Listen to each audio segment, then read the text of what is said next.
Greetings to all. Welcome to Future Officers Academy. Today we are going to see the daily current affairs of June 29. Today we are going to see the topics of Ways and Means Advances, Financial Action Task Force, POAM Project and Pallikaranai Marshland. These are the topics we are going to discuss today.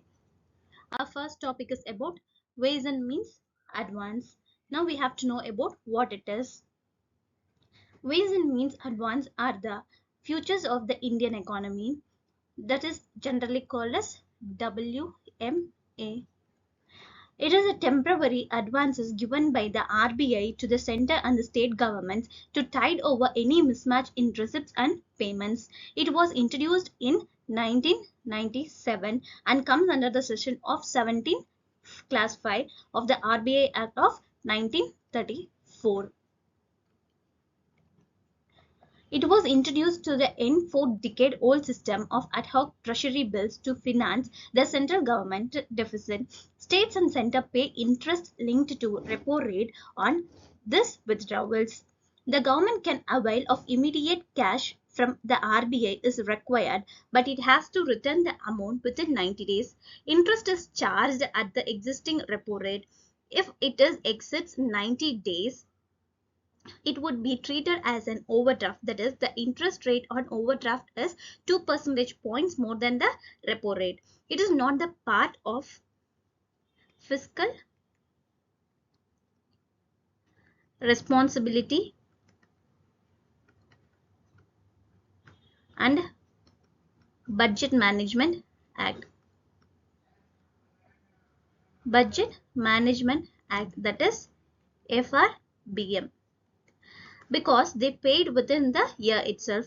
There are different types of ways and means advance. There are two types, that is, first one is normal and the next type is special. Here normal WMA are clean advances, special WMA are secured advances, provide against the pledge of the government of India dated securities. The number of loans under normal WMA is based on 3-year advantage of actual revenue and capital expenditure of the state. Special WMA is also called as special drawing rights, that is SDF, and it provides against the collateral of government securities held by the state. The operative limit of special WMA for a state is subject to its holdings of central government dated securities up to a maximum of the limit sanctioned. The interest rate for SDF is 1 of percentage point less than the repo rate. After the state has exhausted the limit, it gets normal WMA. Now, what are the significance of it? There are times of economic stress on governments, especially in situations like COVID-19 pandemic. Ways and means advances are a scheme that relieves the financial stress on the government in the worst times. As frontline fighters against COVID-19, many states needed immediate and large financial resources to deal with challenges, including medical testing, screening, and providing income and food security to the needy. When tax receipts are unpredictable owing to adverse economic conditions, the increased WMA limit allows states to borrow short-term cash from the RBI, providing a financial cushion. The increased override limit of WMA enables states to borrow money from RBI on a short-term basis if the states are facing a budget deficit.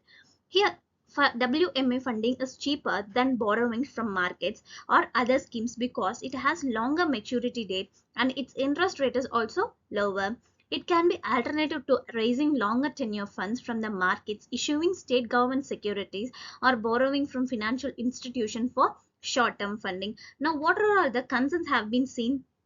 Some states voiced concerns that increasing WMA limits would not be sufficient and demanded a moratorium on loans and interest for 9 months. Few states also complained about the short window to repay, that is 90 days. The WMA window is intended only to the tide over temporary mismatches in cash flow of receipts and payments. So that's all from this topic. Our next topic is about Financial Action Task Force, that is FATF. FATF is an intergovernmental policy making that standard sitting body dedicated to combating money laundering and territorial terrorist financing, money laundering, and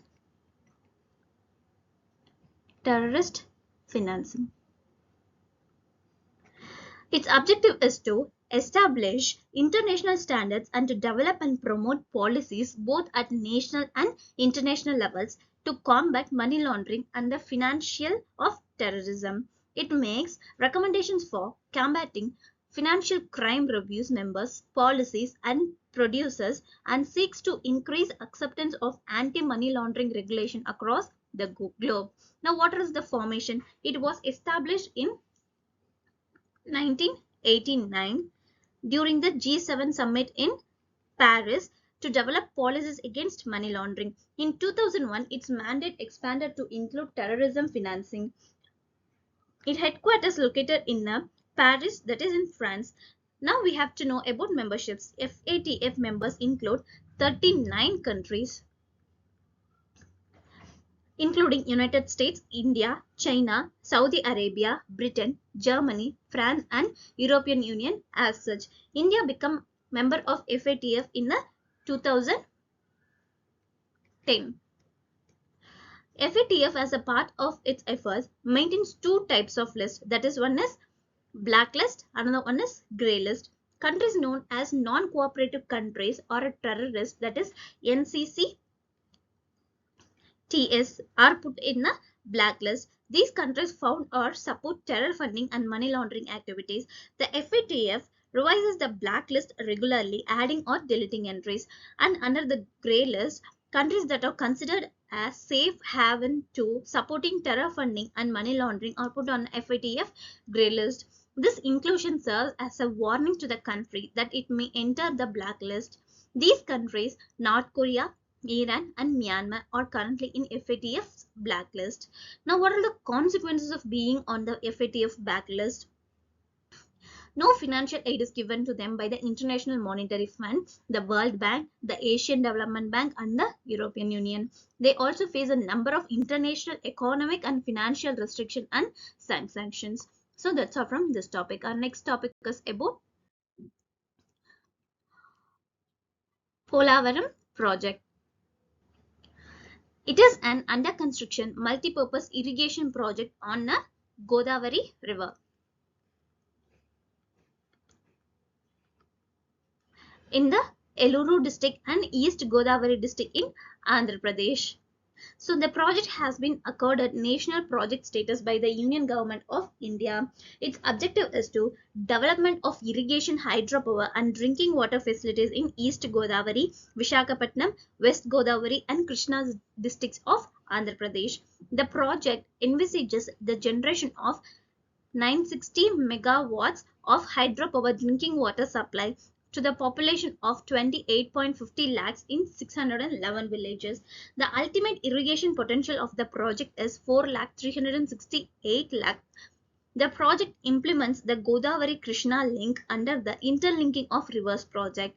It also transfer of surplus Godavari water to river Krishna, which will be shared between Andhra Pradesh, Karnataka and Maharashtra. So that's all from this topic. Our next topic is about Pallikarnai marshland. It is a freshwater marshland, partly saline wetland situated at 20 kilometers south of city of Chennai, Tamil Nadu. It is one of the last remaining natural wetlands in Chennai city.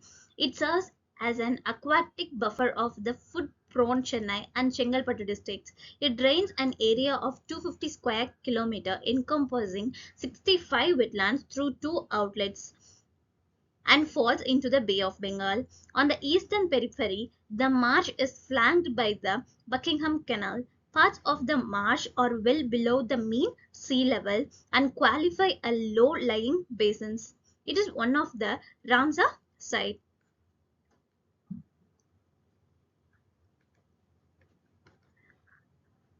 The diverse ecosystem of the marshland supports some 115 bird species, 10 mammals, 21 reptiles, and 10 amphibians, and 46 fish, and 9 mollusks, and 5 crustaceans, and 7 butterfly species.